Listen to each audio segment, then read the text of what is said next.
تصور کنید یک نوجوان از یک خانواده کاملا مذهبی در شهر مذهبی قم چطور میشه که در 17 سالگی اعتقاداتش رو زیر سوال میبره و یک مذهب کاملا متفاوت روی میآوره. این دقیقاً اتفاقی است که برای حسن صباح افتاد، اما این فقط شروع ماجراست. سوال بزرگ اینه که این مرد چطور بعد از این تغییر نه با یک ارتش بلکه با یک ایده و یک روش خاص قدرتمندترین امپراتوری زمانش رو به وحشت انداخت. امروزه قرار با هم رد این تحول عجیب رو بگیریم از فکر تا عمل. خب بریم سراغ اولین معما. حسن در خانواده شیعه 12 امامی بزرگ شد.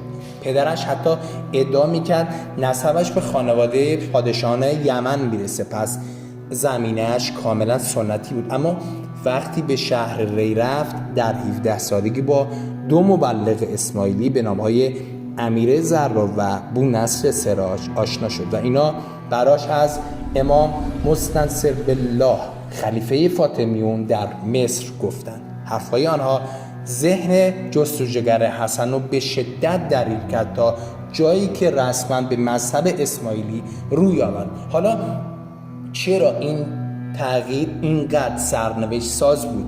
چون که اسماعیلی فقط یک مذهب نبود، یک جنبش سیاسی مخفی بود که در تقابل با خلفای عباسی و سلطنت سلجوقی قرار داشت.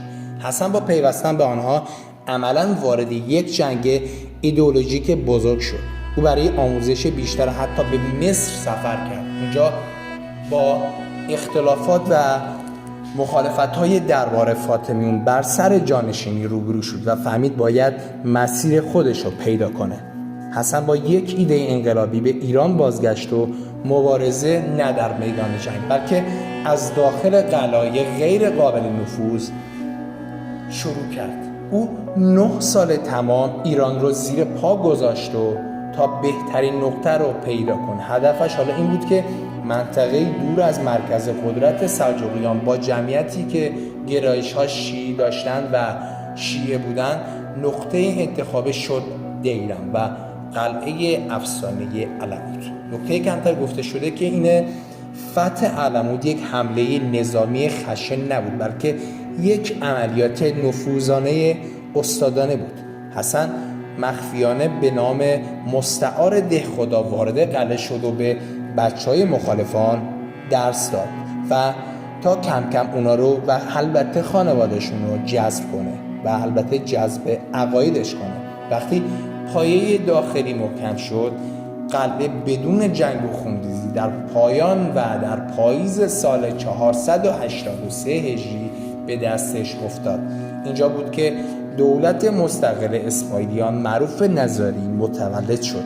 حالا سوال اصلی اینه که گروه مرموز به اسم حشاشین چطور شکل گرفت؟ اصلا پایه و اساس اون به کجا برمیگرده؟ اولا بگیم که اسم حشاشین رو مخالفان و بعدا اروپایی‌ها به آنها دادند. هسته اصلی قدرت حسن صباح گروهی بود به اسم فداییان. حالا فداییان چه کسی بودن و چه ترتیبی داشتن و چه کار انجام میدادن بهتون میگیم. اما ترورهای هدفمندانه رو انجام میدادن و فرماندهان عالی رتبه و وزرا و اشخاص تاثیرگذار رو مورد هدف قرار میدادن و منطقشون این بود که کشتن یک فرد مهم بهتر از جنگ با هزاران سرباز است و البته قبل از ترور حتی قربانی را با گذاشتن یک خنجر روی بالش هشدار میدادند. وفاداری افسانه اونا آنچه همه را میترساند اطاعت مطلق و بیچون و چرای فداییان بود که گزارش حاکی از آن است که آنها با یک اشاره رهبرشون حاضر بودن از خودشون و از جونشون بگذرن و از بالای بلندی خودشون رو به پایین پرتاب کنن. این وفاداری نه با حشیش که برخلاف افسانه است بلکه با تعلیمات فکری شدید و ایجاد حس رسالت مذهبی شکل گرفته بود. یک نکته جالب اینه که فداییان برای حفظ شرافت عمل خود در ترورهایی از پشت سر حمله نمی کردن و ضربه نمی زدن و حتی از زهر استفاده نمی کردن و پس از انجام مأموریت معمولا فرار حتی نمی کردن. اونا مطیع اوامر حسن صباح بودن. حسن صباح فقط یک استراتژی نظامی نبود، او مردی بود که یک کتابخانه 400,000 جلدی در علموت ساخت و حتی موفق شد دانشمندان بزرگی مثل خواجه نصیرالدین طوسی رو جذب کنه و حتی یه اتفاق بزرگی که افتاد این بود که او حتی 2 پسر خودش رو به اتهام تخلف از اصول سختگیرانش اعدام کرد.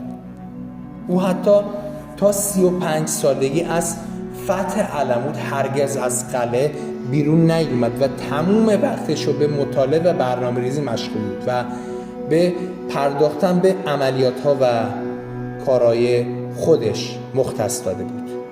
حالا یه سوال از شما دارم و نظرتون رو درباره حسن صباح، اینکه آیا این یک مصلح مذهبی بود که علیه ظلم سلجوقیان قیام کرد یا بنیانگذار اولین سازمان تروریستی تاریخ بود، یا حتی میشه گفت تعریف سومی هم ازش دارید؟ حتما نظراتتون رو توی کامنت ها واسمون بنویسید.